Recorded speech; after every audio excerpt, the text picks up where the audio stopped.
Welcome to the Real News Network. I'm Kim Brown. The Obama administration continues to defend its decision to abstain from last week's UN Security Council vote, where a resolution sharply critical of Israeli settlements passed overwhelmingly. Aside from accusations of betrayal and hostility, President Obama and Secretary of State John Kerry are now being accused of allegedly colluding with other Security Council members to orchestrate this vote in the first place. Well, joining us for some analysis of this unfolding story, we're joined with Phyllis Bennis. She is a fellow and the director of the New Internationalism Project at the Institute for Policy Studies in Washington, D.C. She's also the author of many books, including Understanding the Palestinian-Israeli Conflict, a primer. She joins us today from Washington. Phyllis, thank you so much for being here. Good to be with you, Kim. So, Phyllis, Secretary Kerry spoke at the State Department on Wednesday, and here's some of what he had to say. Despite our best efforts over the years, the two-state solution is now in serious jeopardy. The truth is that trends on the ground, violence, terrorism, incitement, settlement expansion, and the seemingly endless occupation, they are combining to destroy hopes for peace on both sides and increasingly cementing an irreversible one-state reality that most people do not actually want. Today, there are a similar number of Jews and Palestinians living between the Jordan River and the Mediterranean Sea. They have a choice. They can choose to live together in one state, or they can separate into two states. But here is a fundamental reality. If the choice is one state, Israel can either be Jewish or democratic. It cannot be both. Phyllis, the Obama administration's position seems to be that the continued colonization of Israel into occupied territory is not only undermining the peace process and the possibility of a two-state solution, but it's also undermining Israeli national security. Do they have this right or do they have this wrong? Well, I think that what they have right is in recognizing that the two-state solution is dead in the water. Now, Secretary Kerry didn't exactly say that. He used this more tenuous language about if the current developments continue, we will face the reality of a one-state solution. What exists now is one state. What exists now is an apartheid state, where you have one territory between, as he said, the river and the ocean, between including all of Israel, all of the West Bank, all of occupied East Jerusalem, and all of the Gaza Strip. You have one territory with one governing force, which is Israel. The Palestinian Authority has very little authority. But you have separate judicial systems. And whether you're vulnerable to one judicial system or the other, the Israeli system or the Palestinian military occupation system, depends on issues of race and ethnicity and religion. That's the definition of apartheid. So what exists now is one apartheid state. Secretary Kerry didn't quite acknowledge that, but he actually came close in a sort of interesting way. His whole speech seemed to be aimed at defending the idea of a two-state solution, something that most observers believe now to be not possible anymore, because the settlement process has simply stripped away the reality of a contiguous, viable Palestinian state in all of the West Bank, all of Gaza, and all of East Jerusalem, something that would be already a kind of micro-state, a truncated Bantustan, if you will, but cut into its tiny pieces as it is now, it certainly isn't viable. So there was a... I'm sorry, go ahead. I was just going to say there's a recognition there that what is facing the world on the ground now is not going to be a viable two-state solution, but is going to be something else. And it's all from the vantage point of how do we protect Israeli interests. That was the whole thrust of Secretary Kerry's remarks. He started with this very defensive posture in which he focused on how pro-Israel the Obama administration has been, really responding to pressure from inside the Washington bubble and from Israel itself. He was not recognizing the degree to which public opinion has shifted so dramatically in recent years, so that criticizing Israel is no longer political suicide in the United States. He simply didn't get it.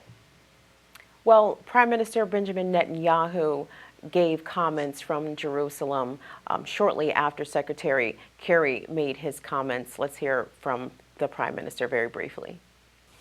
I have no doubt that our alliance will endure the profound disagreement we have had with the Obama administration and will become even stronger in the future.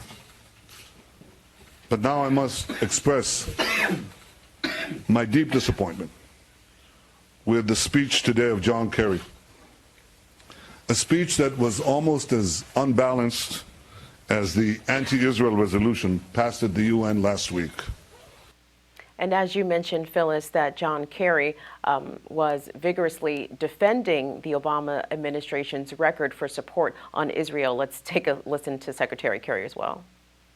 In fact, this administration has been Israel's greatest friend and supporter, with an absolutely unwavering commitment to advancing Israel's security and protecting its legitimacy. On this point, I want to be very clear. No American administration has done more for Israel's security than Barack Obama's.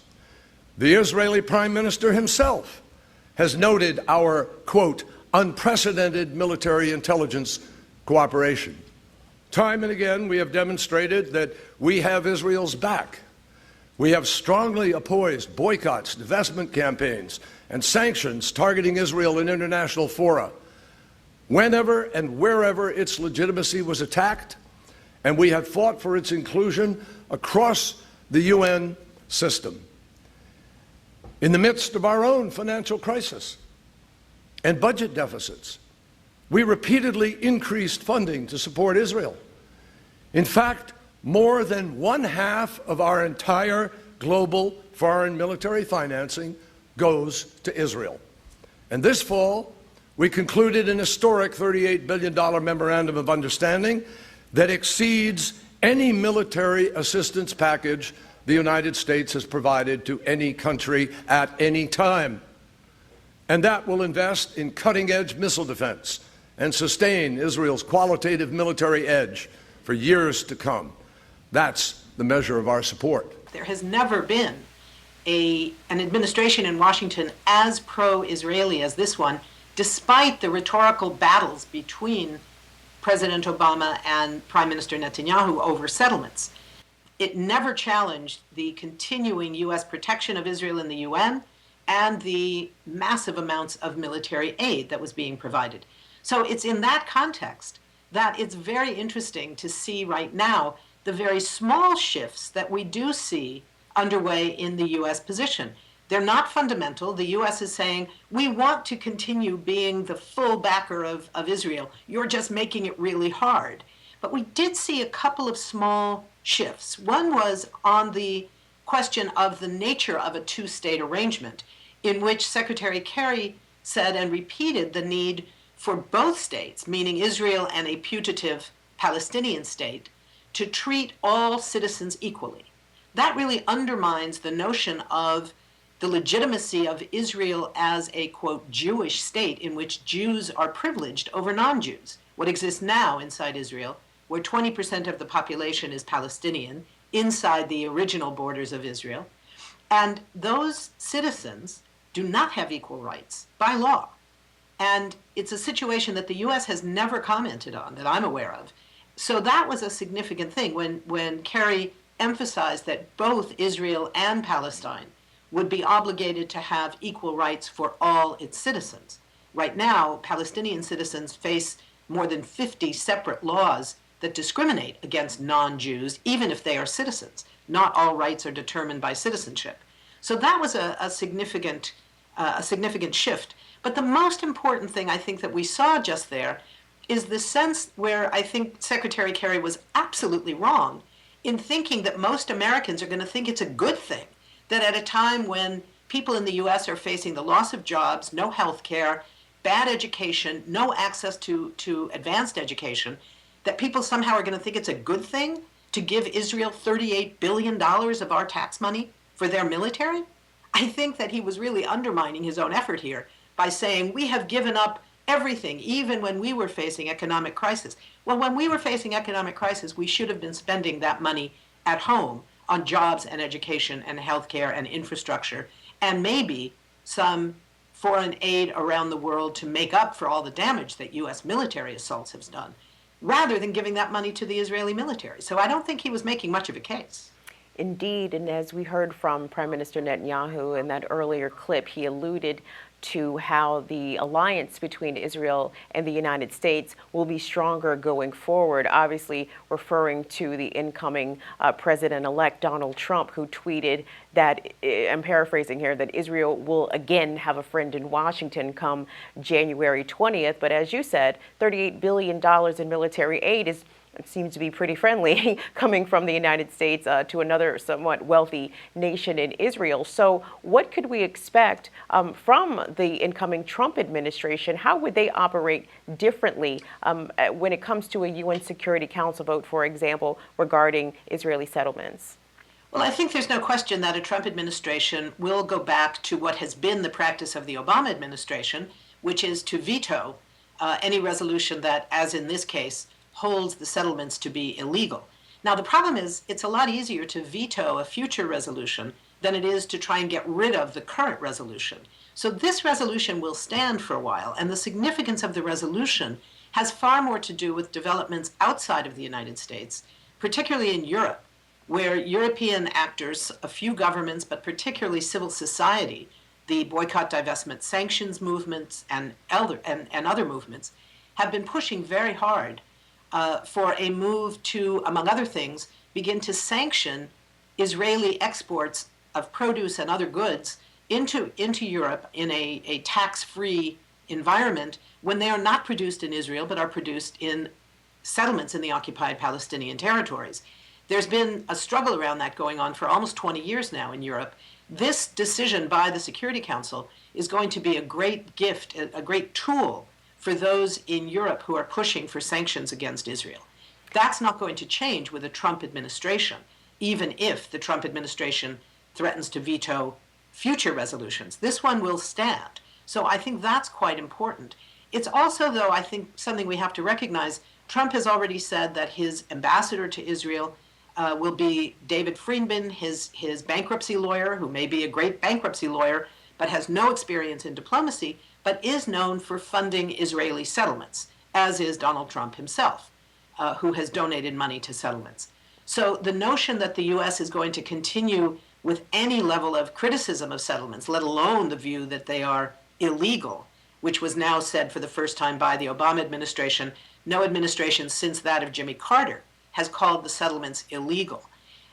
So that was an important move by the Obama administration. We will see immediately after January 20th, I anticipate, a return to a much more, a view that not only supports Israel in the ways that matter, meaning money, military support, and diplomatic protection in the United Nations, but we will also see an end to the political bickering in which we saw consistent criticism of the settlements from President Obama, from Secretary of State Kerry, and others, even though that never had any impact on what U.S. policy in terms of money, arms, and protection ever exactly amounted to. Exactly, because as you said, the amount of money and arms from the United States flowing to Israel, that spigot was never turned off or decreased at all, except with the exception of these comments, as you said, from Secretary Kerry and President Obama, and the negotiation and eventual signing of the Iran deal. But those comments had nothing to do with the arms deals. Correct, So correct. But using this like as a bit of some cumulative events as to why Prime Minister Netanyahu has such harsh words for this administration, who, as you said, has stepped up in a way for Israel that no other previous administrations had, and yet Prime Minister Netanyahu has not hesitated to offend President Obama or even snub him, at least in the case of when he gave an address to Congress to both houses without being formally invited by the White House. So how much of this was somewhat personal or somewhat retaliatory from the Obama administration to Prime Minister Netanyahu? What we're dealing with Netanyahu is that, as right-wing as he is and has been since winning his first election to the Knesset and then later into his position as prime minister, as right-wing as he is not by any means the far right of the Israeli political system. In his own governing coalition, he is perhaps the center, perhaps even center-left of that coalition, because the coalition is made up of such extremists. You know, it was interesting when Secretary Kerry talked about incitement. He spoke only of what he calls Palestinian incitement. He did not even mention the incitement that comes from Israeli cabinet members, such as the justice minister, who 2 years ago posted on Facebook a long post in which she said that all Palestinians, not just militants, all Palestinians are the enemies of Israel and they should all be killed, that the mothers should be killed when their sons are killed, because if they don't, they will breed what she called more little snakes. If that isn't incitement, I don't know what is, but that was not even mentioned by Secretary Kerry. But that gives a sense of just how extreme the Israeli government is. And in that context, Netanyahu is speaking to his right. He's trying to win over his right wing. He also knows that after January 20th, there will be a very different administration in Washington, which he is assuming, probably right as far as we can tell right now, who will accept and welcome all of his most extreme Islamophobic, anti-Arab, anti-Palestinian rhetoric as something that the Trump administration will welcome. So he's looking to both more support from the United States and looking to make sure he shores up his own support in his own right wing. We've been speaking with Phyllis Bennis. She is a fellow and the director of the New Internationalism Project at the Institute for Policy Studies in Washington, D.C. She's the author of several books, including Understanding the Palestinian-Israeli Conflict, a primer. You should definitely pick that up. Phyllis, we appreciate your time today. Thank you. Thank you, Kim. And thanks for watching the Real News Network.